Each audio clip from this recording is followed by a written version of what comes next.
How lucky are we to have one of the best comic book villains ever created being played by one of the best actors working today? Hashtag blessed. Joker is the newest DC film that is not a part of the DCEU, whatever they're calling themselves now, and whatever's going on over at Warner Brothers. This is just a standalone film diving into the origin of the Joker. And with the world being consumed and oversaturated by comic book films, this comic book film comes out of nowhere and completely stands out from the rest. Joker is a real story. It's a real story disguised within a comic book film. It's a drama that slowly descends into horror. This isn't necessarily about the Joker we all know from the comics. It's an exploration of how a person like this would come to be, how this cruel world can conjure up someone like this. It is hauntingly effective. It paints a dark and gritty portrait of mental illness and how it can warp a person's sense of reality, while also outlining the unfair treatment given to the lower social class by society itself and the government, and how it fails those with mental illness. It's literally holding a mirror to our own society. And all of this just happens to be explored with the Joker character in the run-down city of Gotham. But this film wouldn't have worked or wouldn't have been as effective without Joaquin Phoenix's breathtaking performance as the Joker. This movie solely relies on his performance. It's anchored by his performance. With how twisted the story and the protagonist is, you need a central man that can follow through and match that twisted insanity that is presented in the film. And that's what Phoenix does. Don't think of this performance as the other portrayals of the Joker that we've seen before, like from Heath Ledger and Jack Nicholson. Those performances were very grandeur, whereas this performance and this portrayal of the Joker is so terrifying and so real. His fully realized performance is riveting in every way. Every single character detail is brilliantly captured by Phoenix's performance. The way he just moves, the way he just breaks out into dance, the way he talks, the way he laughs. It's unsettling, but it's all motivated by pain. And you understand this guy's pain. He's just a mentally ill man, a pretty messed up mentally ill man, who is just trying to make his way in this world that is consumed by darkness and it's consuming him. He's just trying to survive in this climate. We watch as the system fails him through times of need. We see how society poorly treats him. Early on in the movie, he gets beaten up on the streets, he gets beaten up on the train, he gets fired from his job. The clinic that's providing him with therapy and his prescribed medication gets shut down, etc., etc. We are constantly seeing this man being riddled by tragedy and pain. But behind all of this pain, you start to see this evil and this darkness slowly brewing to the surface. And how Phoenix executes this in a chillingly subtle way, you fear this guy. So the movie isn't telling you to sympathize with the character like a lot of people think that this movie is doing. He does a lot of fucked up shit to the point where you're scared of him. You're repulsed by him. He's just the protagonist of the story. This is a villain origin story. We are just trying to understand this character. We are taking a dive into the psyche of Arthur. Todd Phillips places us center into his world through very intimate camera work and gorgeous cinematography from Lawrence Sher. But in this world, it's only inhabited by Arthur. He is completely disconnected from society. We see this throughout the film with his observance and his confusion of the world around him, as he tries to seek human connection and tries to fit into society. He has a loving relationship with his mother, he has a relationship with his next door neighbor, and he also has dreams and goals. Even if he gets treated like shit and his world is crashing down around him, he still tries to hold onto these things. He still tries to hold on to any sort of light in his life.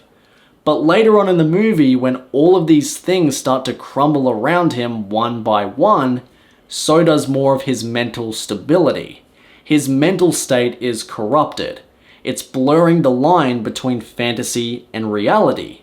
Through Arthur's eyes, it's only projecting his reality and his perception of the world around him. His dreams of becoming a stand-up comedian and wanting to bring joy to the world are destroyed when he is humiliated on national TV by his idol, played by Robert De Niro. Every night, him and his mother watch the Murray Franklin show.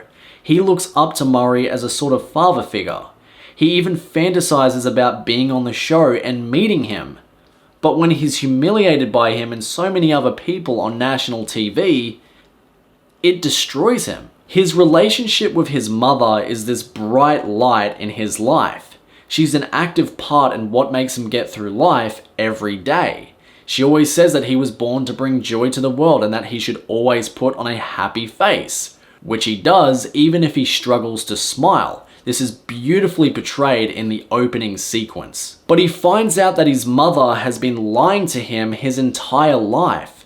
He finds out that Thomas Wayne isn't his father and that his mum is mentally ill, just like him.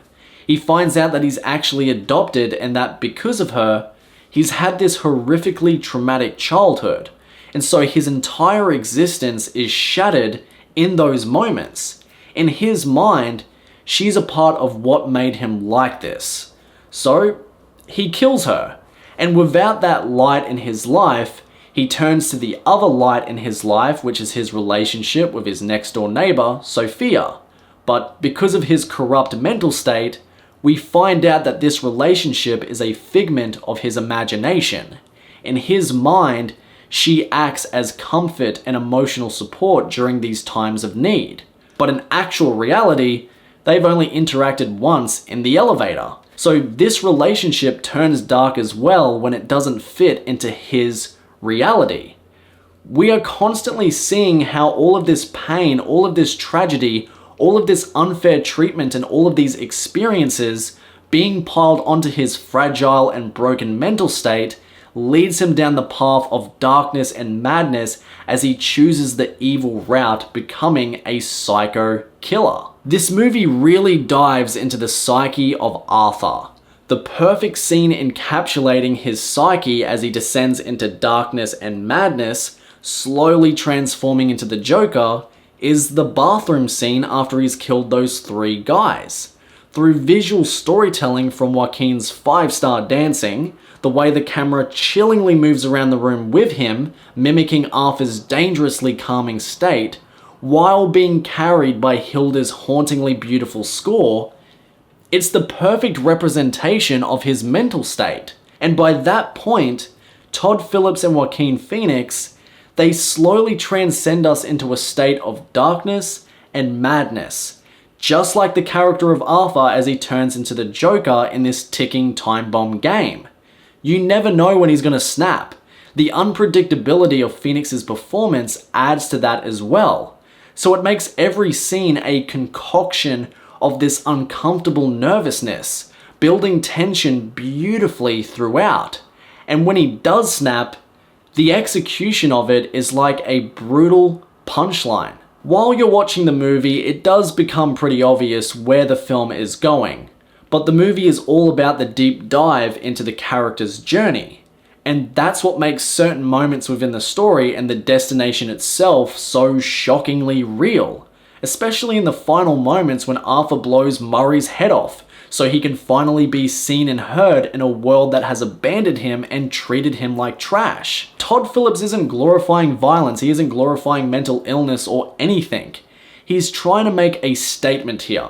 He's pushing the envelope to spark discussions about these important topics surrounding our society. My only issues with the film have to do with the fact that there are a few scenes that get a little too clunky when trying to tie itself to the greater Batman/Gotham lore, while also having some very on-the-nose song choices that are sometimes randomly transitioned into a scene. But other than that, Joker is a hauntingly effective character study and reflection of society that is carried through by sharp direction, gorgeous cinematography, and a beautifully engaging score. But most of all, It is driven by an Oscar-worthy performance from Joaquin Phoenix. And that is why Joker is great. Okie dokie, guacamole. Let me know what you guys thought about the movie down in the comments. I'd love to hear it. And if you guys like this video and you want to see more, click subscribe and I'll see you later.